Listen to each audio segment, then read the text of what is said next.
Time being 5 o'clock, quorum present, we will call the annual meeting of the Bristol County Water Authority to order. This is May 26, 2022. The first item is a presentation of awards from the Rhode Island State Science Fair winners. Susan? Susan? This year, section? two of us from the engineering department went to the state science fair and judged students from the East Bay area who did projects related to drinking water. So we had a lot of great projects that we interviewed the students, and we have some winners here today who are going to tell you a little bit about their projects and maybe get some awards. So we're going to start with Emma and Taylor, who are here with their project, which they'll explain to you. I'm going to have Steve go in your spot so that they can be on TV.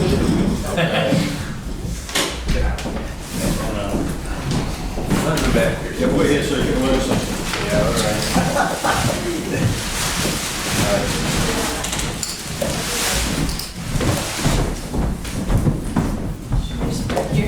Yeah, right here. This is good, so you can put the camera over to the right on you. Yeah, you can put it up. Right there on the Come table. back there, you go in the back so I can see it. All right, surfboard. Talk loud.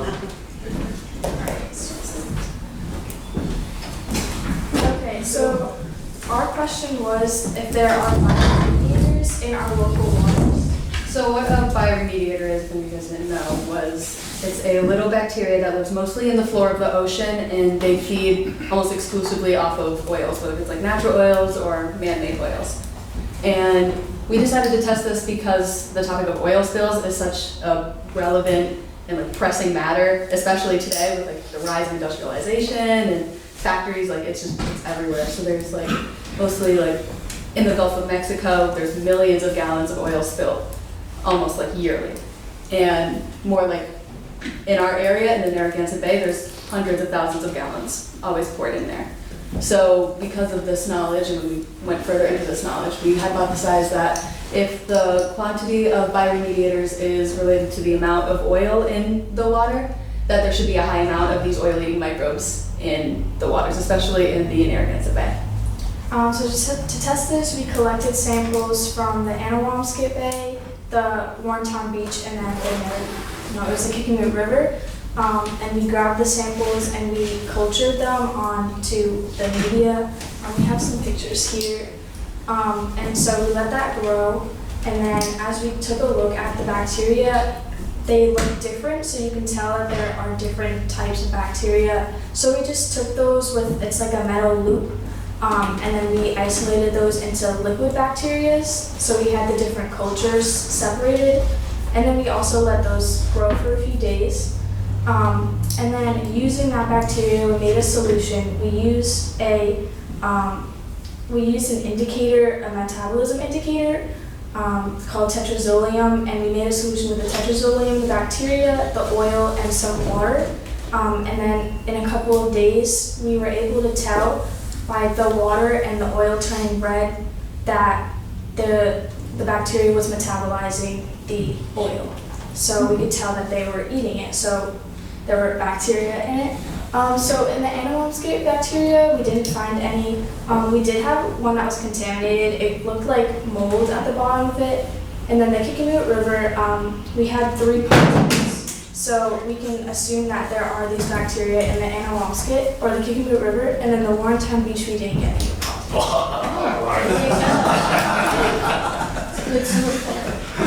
So much for the kiki. So we decided to include that contaminated culture in our results because inside of the mold, there was like a deep red indicator, like little spot in it. And we almost wanted to include it because that means that there was bacteria in there that was metabolizing any oil that seeped through the mold. But because of the mold, we didn't want to have anything like meddling with the results. But these results, sorry, so like these positive results could mean that there was a more recent oil spill in the Kickamoot River, maybe because like boats going in and out, They could carry the oil and also the oil-eating bacteria in and out of that area. And these results could like help further research, because once we find these, like the indication that there was something there, we could further figure out what kind of bacteria it feeds off of the oil and then see what bacteria was present in the samples. And then you can go as far as looking into the DNA of that bacteria and see what specific strand can process the metabolization of the oil. And this can go even further, and we can genetically modify it, and we can make our own bacteria to provide such a more natural, less invasive way to clean our environment. Because if we put more man-made things in there, it could just make the problem worse. So it provides a more natural way to clean a natural area. That concludes our project. Very good, very good. Does that mean then that when there's an oil spill, part of the remediation would be to add appropriate bacteria as part of cleanup? So we're hoping that there has been research starting now that they're hoping to be able to do that. Like they're growing these bacteria and they're seeing like freshwater versus salt water, whether like these bacteria can live in both areas. So they're hoping that they can use the bacteria to put it near, like the Gulf of Mexico has a lot of oil spills. So like maybe they can relocate the bacteria to the Gulf of Mexico to help clean that up. So Does the bacteria that you have to put into the water, does it have a shelf life? Does it, I mean, you keep it in a bottle or flask? No, I'm just curious because you could imagine that boat owners could be given some of this material for the kind of oil they are carrying, and therefore if they have a spill, they can introduce something right away to help take care of it. So we didn't research that far into that, but that would definitely be something that scientists could further look into. That would be a great idea to help with boaters. So That could be something in like the genetic modification of it. Like if you were to make your own, that could be something that you could tie in, like seeing what bacteria has a long shelf life, and try to include that kind of strand of bacteria into that, just to see if it's like a longer. Very It could interesting. be. Thank you. Great job. Thank you. Good job.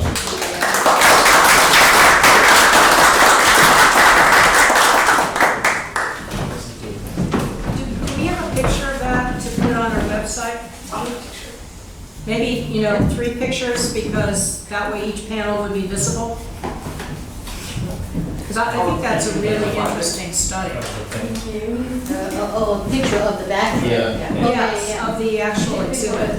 No, we'll get the picture from the video, Okay. but we'll take a picture of the back. Do you have it,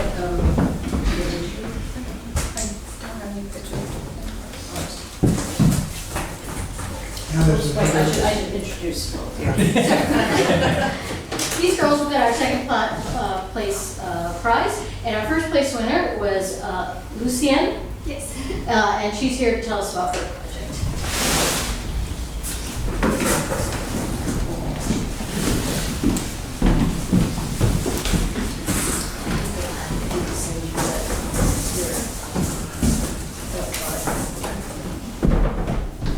Oh, this looks like cereal. Oh, no, it's not. Alright, so my name is Lucy O'Brien. I'm from Mount Hope High School, and my project was a salty solution, the construction of an eco-friendly and economical water filter using primark and aluminum sulfate salt. Could you speak just a little louder and a little more slowly? Yeah. Thank you. When fertilizers are washed into water bodies through stormwater runoff, they can cause many environmental problems. One of the most significant of these problems are harmful algal blooms, which are caused by an excess of nutrients like nitrogen and phosphorus in the water. And harmful algal blooms can take up oxygen supplies in water and kill off plant and animal aquatic life. So I aimed to design and construct a water filter that would reduce levels of these kinds of nutrients without producing any additional pollution. So some studies have shown that wood chips are used in agricultural settings to reduce the concentration of nitrogen in water. and some companies will use aluminum sulfate on lakes and reservoirs to reduce the concentration of phosphate, which is a form of phosphorus. So I made 3 different filters, each with a different mixture of these ingredients. And for each filter, I poured 1.5 liters of water contaminated with fertilizer and measured the concentrations of contaminants before and after filtration, which you can see in these photos. I found the second filter that I made worked the best, which had 6 cups of pine bark and 30 teaspoons of aluminum sulfate salt. In this filter, there was an approximately 90% decrease in the concentration of ammonia, which is a form of nitrogen commonly found in water, and also a 25% decrease in the concentration of phosphate. I additionally ran a 4th trial in which I increased the degree that I placed the filter at from 5 to 75 degrees to imitate an environment with like a steeper setting. I found that this didn't work as well as the 5-degree setting because there was only about like an 83% decrease in the concentration of ammonia, and there was no visual decrease on the test strip in the phosphate. So in future variations of this project, I'd like to use totally biodegradable ingredients for the staples and tea bags I use to hold the aluminum sulfate salt, and also consider more sensitive and quantitative testing equipment. Very good. Good, thank you. And so, the way I see in your pictures, you would make something similar to what you see on the side of the road for construction projects, like something in a long Yes. sock that you could put around a farm or something to... Yes, so you can, I don't know, it's a little far away, but I contain them in like biodegradable burlap fabric. Yeah. That'd be a good idea. So did you just use tap water and added fertilizer to it? Different levels of it? Or did you same level? I use the same level. Yeah. Then how do they dispose of the filters? We actually still have them. That's the next project.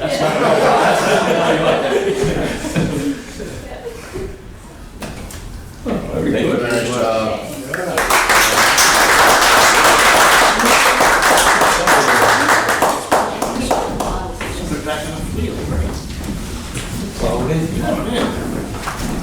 So all of our winners will receive the cash prize, which will get mailed to them. And we do have a water bottle that you can take with you today. Should have filled it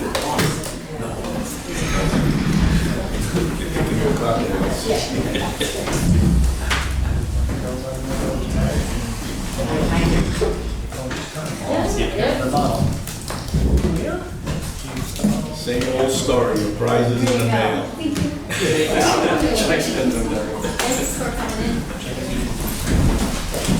Thank you very much. Thank you for your hard work. Ladies, thank you very much. I'm really proud of you, and we all are. As a side issue, my granddaughter is about to graduate down in Charlotte and is going to environmental engineering at North Carolina and Raleigh. So, go for it. Where are you girls, what schools are you girls in? No. Oh, good, good, that's my name. Terrific. Thank you for coming. Thank you. Parents can vote now. You can be very proud. We are. Thank you. Have a good evening. Thank you. Annual report, update. Yes, so working with our W group, been working on a draft report and they're working on a layout currently. So I should have a draft layout and a full draft sometime next week with the goal then go to printing once we have full audit numbers. And we will be presenting their report at the July meeting as we did last year. We should have the audit by Wednesday. Okay. I confirmed with it today, but we should have it by Wednesday. Great. It's in the home stretch. Thank you. Next, move into item 4, nomination and election of officers. Everyone's got that information. Chair requires of 6 affirmative votes. Vice chair, 6 affirmative votes, and should be in a municipality other than the one in which the chair resides. The treasurer, secretary requires 5 votes. Mr. Chairman, I'd like to place in nomination the names of Alan Klepper for chairman for another year and Juan Mariscal for vice chair for another year. Since they both require 6 votes, ought to be able to vote them together. I'll second that. Are there any other nominations? Hearing none, they're closed, so we will vote unless anyone wishes to change anything. Make a motion nominations be closed. Second. All those in favor of closing the nominations? Actually, that's not necessary. Okay. We only have one each anyway. We'll vote, by hand vote, all those in favor for the one motion for Juan as the vice chair and Alan as the chair. Raise your hands. Anyone in opposition? It is unanimous. We thank you all very much. We thank you. Any comments? Thank you very much for your support. I'm always reminded of what Groucho Marx once said. He said, if you wouldn't join in an organization that would have him as a member. I was gonna say you're sounding like a politician, but now you're not. Make sure you take all those signs down the line. Thank you. I think this is going to be a very unusual year for us. When we look at what has gone on in this past year, the movement with East Providence joining, and obviously all the work that staff has done to create this, but also the fact that their new form of government happened at a time which has been propitious for us, rather than the individual council members, city council members having a lot to say about everything. They have a mayor, and he's a strong mayor, and he's led them and coming in our direction. So I see that as happening for years, the frustration. And now we're looking at working closer and closer with them, and I think that's going to bode well for our ratepayers, obviously. We have a good partner. And then we add the things like the extra money coming in to stimulate the economy. I just think that things are going to happen. I note that one of the items we have is a minor change they have to work on for the design to cross the railroad, but compared to the difficulty that's already been pointed out in that 5-mile extension, that seems like just another minor blip. But things are moving along very well. And then when we add what's going on with the Kickamuit dams and the fact that perhaps that's going to happen this year and we'll be able to start, just think about the history that we will, when that happens, finally, we will be able to say we have returned this stretch of river to its pristine environment of over 100 years ago. I mean, that's amazing, absolutely amazing, if we can finally pull that off. At any rate, don't want to hold everybody up, but thank you from the bottom of my heart. I appreciate that. My wife is probably less happy, but she has tolerated my public service mistress all these years, and so she's willing to go along yet for another one. But thank you very much. Look forward to working with everybody. Mr. Chairman, I'd like to nominate George Champlin for office of secretary and treasurer. Second. Are there any other nominations? Failing to hear, we close them. Although this only takes 5 votes, so if you aren't as stiff, all those in favor, please raise your hand. And once again, a double threat. Secretary Treasurer. Well, I appreciate getting all the agendas of meetings that I have to sign and pass on to the wonderful lady here at the table in a timely manner. As for the, congratulations. Thank you very much. Designation of the committees, appointment of members, and selection of the chairs. The committees have been working very well. They will remain the same: personnel, compensation. John Janetto as chair, with Juan and myself on that one. Finance and claims, George as chairman, Gina and Chris Stanley.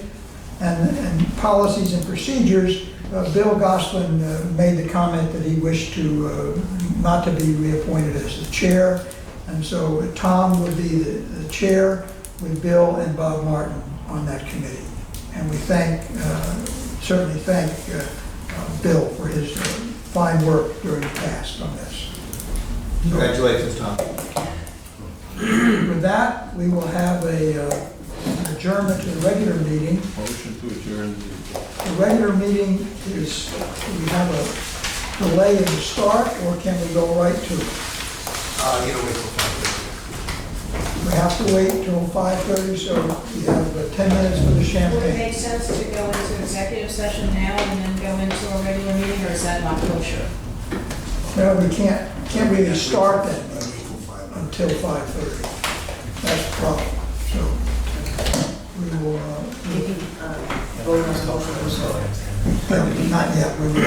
We were actually going to adjourn to the regular meeting. We will adjourn this meeting. It's moved and seconded. All those in favor of adjourning the annual meeting, say aye. Aye. It is done at 5:21.